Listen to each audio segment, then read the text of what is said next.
That's the right apartment, Michael. Good grief. Hello there, you're watching Enigmatic Productions and welcome to another episode of Retro Saturday Rewind, TV, toy and music nostalgia from the 80s and 90s. I'm your host Harvey Retro and this is my top 10 80s movie and TV cars and vehicles. That's a bit of a mouthful, isn't it? For daily movie, music and gaming nostalgia, follow me over on Instagram.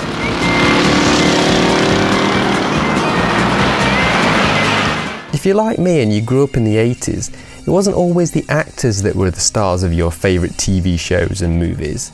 Quite often it was the car, the motorcycle, the plane or even the boat. And that's what we're talking about today. The most desirable methods of transportation, the vehicles of your heroes. Okay then, let's get into it. Number 10. ZZ Top's 1933 Ford Coupe. I almost didn't include this because it wasn't in a movie or a TV show, but it was on MTV a lot. Featured in ZZ Top's Give Me All Your Lovin' and Sharp Dressed Man. And was on the cover of their monster hit Eliminator 1983 album. I just had to have it on the list. The band formed in 1969 as a boogie rock band, but then decided to change their style for Eliminator, focusing on catchy driving blues rock with pop sensibility. This was perfect timing as the MTV generation was blooming. The ZZ Top Hot Rod is a perfect symbol of 80s pop rock. Fast, beautiful, flash as hell, and powerful. Number 9. 1948 Ford Super Deluxe from The Karate Kid. Choose. Oh no. Hey, what the old man feeling? Choose. Oh wow. We all have certain movies from our youth that affect us deeply. The Karate Kid is definitely one of those films for me. I can't get through the movie without crying. It's not even a sad movie really, I just think certain scenes trigger every memory of my younger self watching it, and that feeling alone becomes overwhelming. The scene where Mr. Miyagi gives Daniel a 1948 yellow Ford Super Deluxe for his birthday is definitely one of those moments. Yes, it's a beautiful car, but with this pick it's more about what the car represents, and that's true friendship and good old-fashioned hard work. Daniel works so hard in this movie and doesn't even know what treasures await. It gives you the belief that if you work hard, good things will come your way.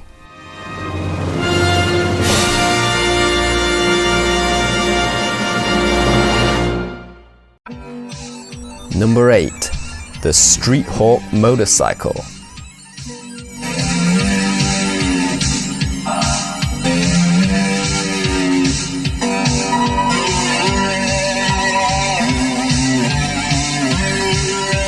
Based on the 1984 Honda XR500, the motorcycle crime fighter Jesse Mack rides in Street Hawk was built to be an all-terrain attack vehicle capable of reaching speeds up to 300 miles per hour and packs some serious firepower to boot. Now this may be a Knight Rider motorcycle rip-off to many, but I'm sure big fans of the show would argue against that. I personally don't care either way, the bike is damn cool, and that's what we're focusing on here. I was all in with this. I rode around my neighbourhood back in the day on a Rally Street Wolf BMX, pretending I was Jesse Mack.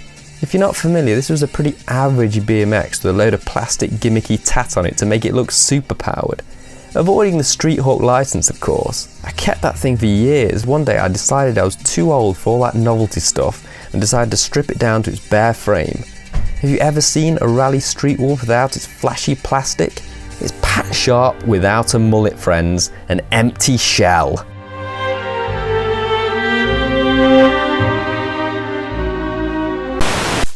Enjoying this video? Show your support by hitting that thumbs up, subscribe and notification bell. Moving on. Number 7. The ATeam's GMC Vandora.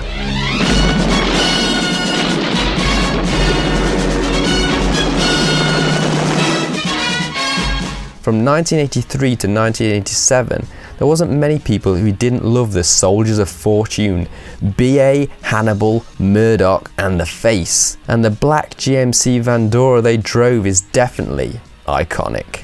When you think about it, it's just a van with a cool stripe, isn't it? Well, maybe yeah, but it has a few other little details that are part of its magic.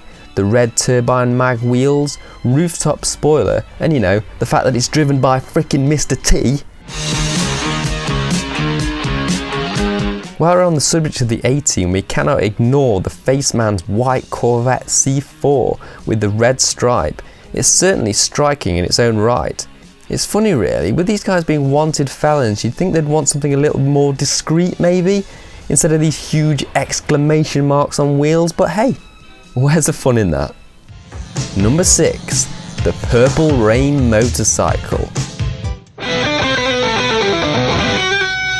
From the 1984 movie Purple Rain, this customised purple 1981 Honda CM400 Honda Matic was ridden by the Kid, played by the legendary music icon Prince.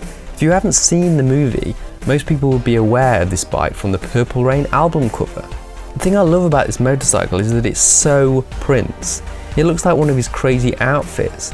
When he's riding it, it looks like an extension of his iconic purple suit.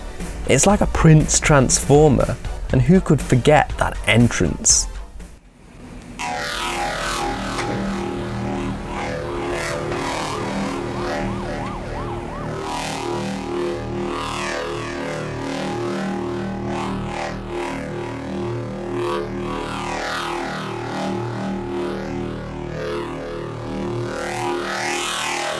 Number 5, Ecto 1 from Ghostbusters.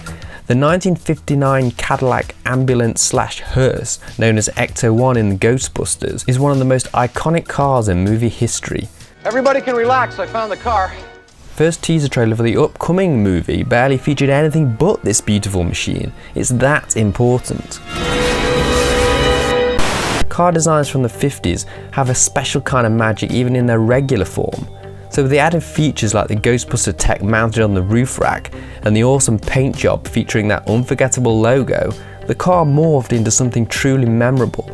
In the movie, Ray Stantz buys the car for $4,800 in a state of disrepair. He was ripped off, that's around $12,000 in today's money. But looking back now, I think you'll agree, it was totally worth it. Number 4, the Porkchop Express from Big Trouble in Little China.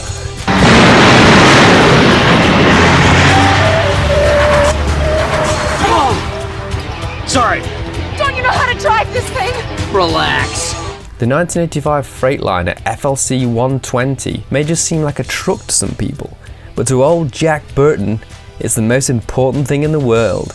We're introduced to this beast during the opening titles of the film, making its thunderous approach towards the camera in the pouring rain as Jack broadcasts across his CB radio.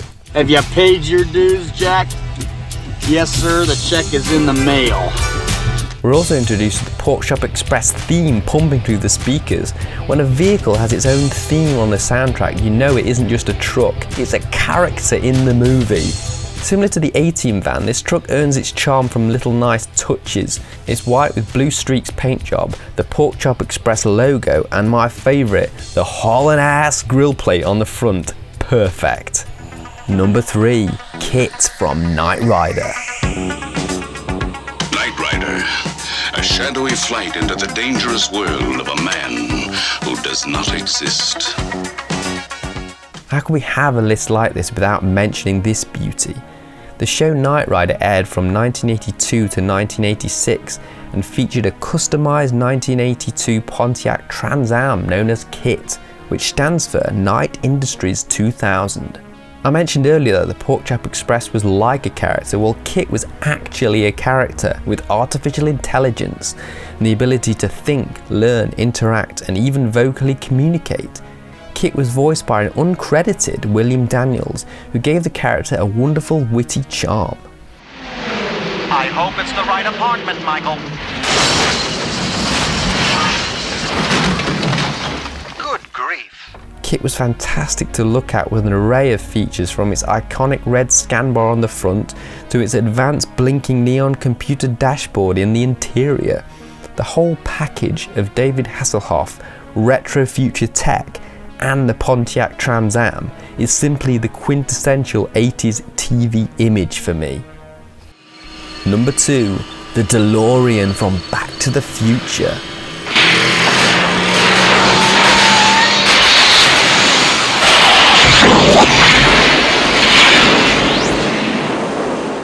The DeLorean DMC-12 time machine in the Back to the Future movies is quite possibly the most recognisable supercar in movie history. The movie version is such a famous car now that it's hard to believe that the original car had already ceased production in 1982 before the movie was made. The DeLorean was a massive flop. It was too expensive, it had a poor build quality and a seriously underwhelming performance for such a beautifully futuristic machine. Your nan's mini Metro was probably quicker than this thing.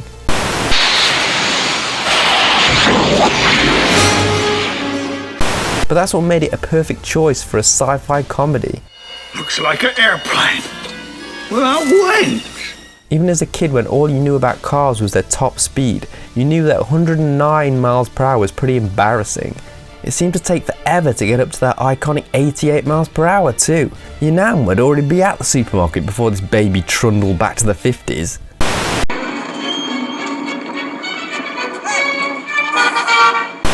But all this adds to the comedic charm of the DeLorean. It started out disappointing and ended up dangerously cool.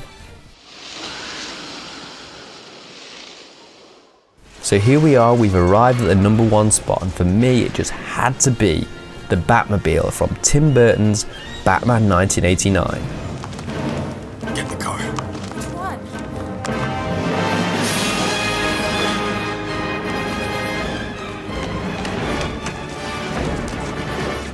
Designed by the Oscar-winning production designer Anton Furst and concept illustrator Julian Caldeau, the team crafted a Batmobile like nothing we'd seen before. Classic 1930s meets intimidating gothic brute force. This car had it all. A large jet turbine engine surrounded by elegant sweeping front fenders, a 2-seat cockpit featuring aircraft-like instrumentation, and Batwing-like sculpted fins at the rear featuring a blooming afterburner. It was armed with spherical bombs, a pair of forward-facing machine guns, side-mounted disc launchers, and chassis-mounted shin breakers. For quick manoeuvres it had side-mounted grappling hook launchers, and a central foot capable of lifting the car and rotating it 180 degrees. It had armour-plated bodywork of course, but it could also shield itself in a heavy armour cocoon, plus an array of pursuit deterrents. It could even shed the majority of its body and turn itself into the Bat Missile, but that was reserved for extreme circumstances because, let's face it, once you're in the giant sex toy mode, you're pretty much a one-trick mobile. If I could have had any car as a kid, it would have been this one. The closest I got was owning the radio-controlled one, and even that was flippin' fantastic.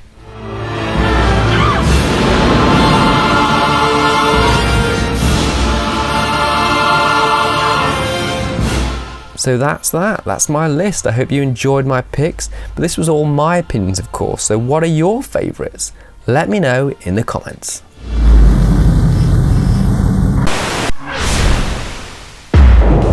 Right, thanks for watching guys. If you've enjoyed this video, don't forget to hit the like. If you want to see more from us, hit that subscribe. See you next time on Enigmatic Productions.